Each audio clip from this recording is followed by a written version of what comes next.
consider this: how often do we see dull games at Origin level, or for Broncos vs Cowboys and Storm matches when Suncorp is packed? It's as if an unwritten social contract has been agreed. You've filled the stands to see us, so we'll give you our best. Conversely, playing in front of an arena of empty seats has a negative effect. I sometimes wonder if people who attend sporting events have more control over the final result than people who play in them.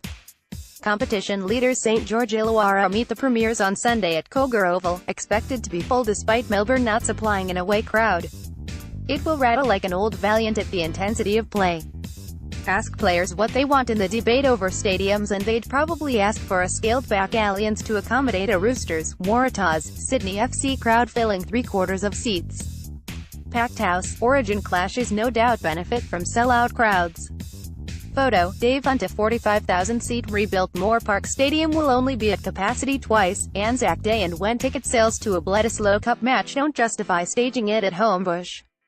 If Rugby Australia is concerned about financial returns from a smaller crowd at a test match, charge fans top dollar.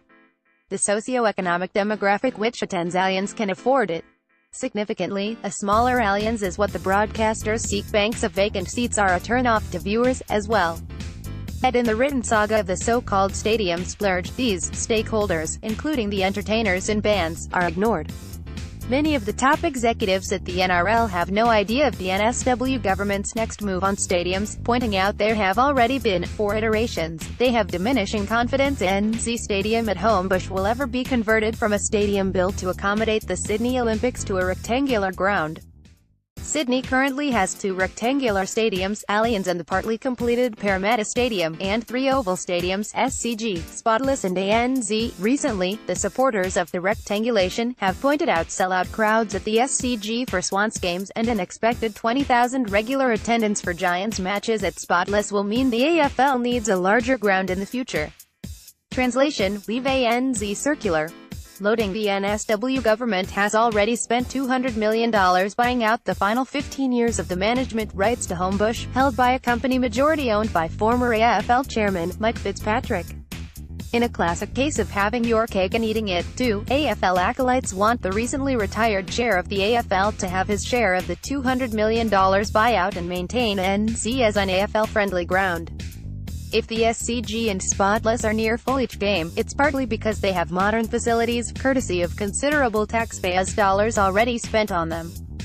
So, the AFL has already been the beneficiary of taxpayer largesse in the NSW capital, and a recent gift of $500 million by the Victorian government to the AFL guarantees their grand final will be played at the MCG until the year 2057. The NRL say they will renege on an agreement to play their grand final in Sydney for the next 25 years if the NSW government doesn't deliver on a rectangular Homebush stadium. It remains to be seen how many more Provan Summons trophies will be hoisted at ANZ Stadium. Photo, Dan Himbrooks. The MCG will now have the money to bid for the NRL Grand Final, setting up competitive tension with Suncorp, which has just 2/3 of the MCG's capacity. The Queensland government would need to produce an extra $4 million to compensate for the lower capacity at Suncorp and match the MCG bid, but it would quickly find it.